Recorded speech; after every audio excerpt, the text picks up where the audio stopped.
A lot of modern thrillers have the same problem. They are afraid to be thrillers. They are afraid of being too obvious, too pulpy, too genre. So instead of locking into a strong suspense engine, they hesitate. They blot things. They soften things. They hold back. And that is exactly why they feel dull. I was thinking about this when I watched The Hand That Rocks the Cradle remake. Because the problem is not the premise, it is not the cast, and it is not because the story was already told before. The real problem is commitment.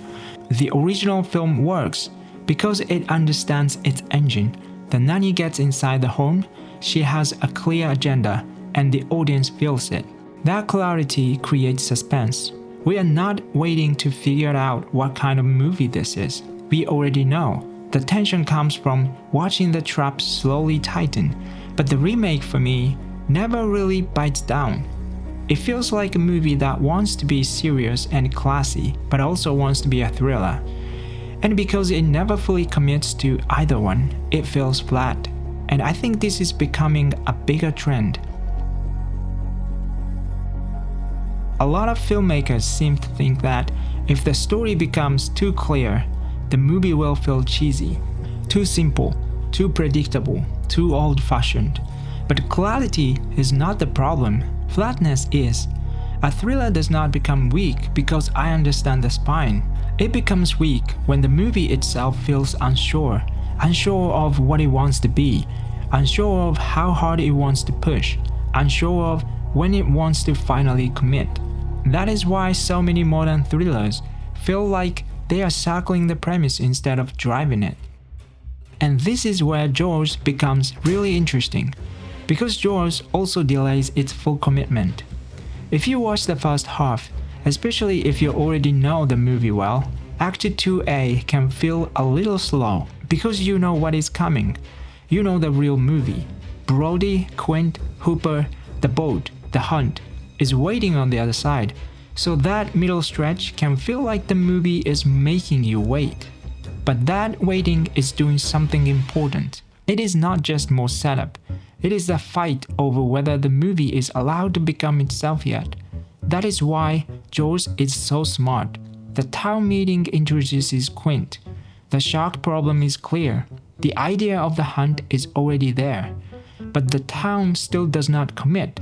The mayor delays. The system delays. People avoid the truth. So the movie is not drifting. It is dramatizing refusal. That is very different. Then the midpoint comes. Brody forces the mayor to sign. The hunt becomes official. Now the story fully locks in. And the movie shifts. It goes from denial to confrontation. That is why the midpoint feels so satisfying. It is not just another plot beat. It is commitment.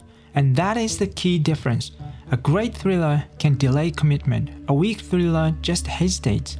Those are not the same thing. Jaws delays the lock-in to build pressure.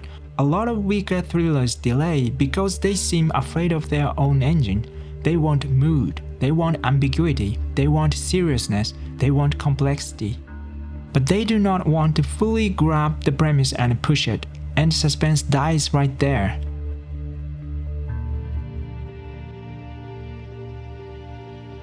Now, not every thriller needs a big, obvious, the story starts now moment.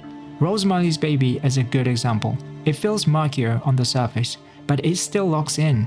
It just locks in through a trap, not through a mission. That difference matters. Some thrillers lock in through action, kill the shark, catch the killer, expose the nanny. Other thrillers lock in through enclosure. Stay in the apartment, trust the wrong people, realize too late that you are already inside the machine.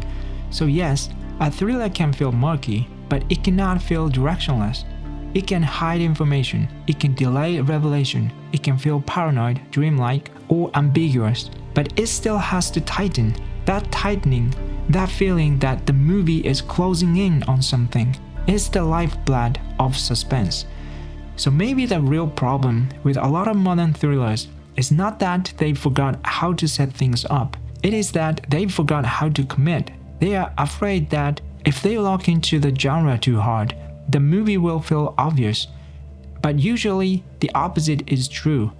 That lock-in is what gives the movie force. That midpoint turn, the crossing of the line, the moment the movie finally becomes itself, that is not the cheesy part. That is the part that makes the thriller work. A thriller can be murky. It just cannot be hesitant.